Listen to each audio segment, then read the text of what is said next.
Mkristo akienda kwa mwinjilisti akamshirikisha jambo lake la kiroho au kwa mchungaji, haichukui wiki jambo hilo limezagaa mitaani. Lakini bodaboda akipeleka muumini, akampeleka mahali fulani pasiri kufanya mambo yake, hiyo si uisikii. Sasa nani mwaminifu, mchungaji au bodaboda?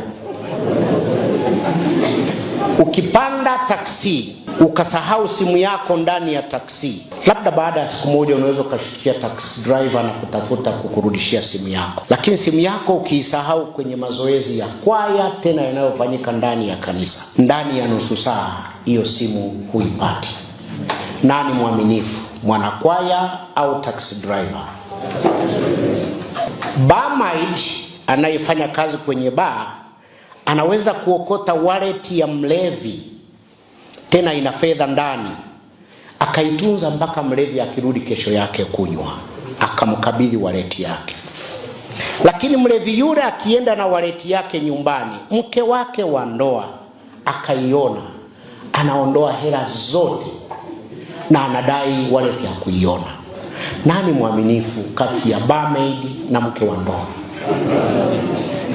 Nani mwaminifu?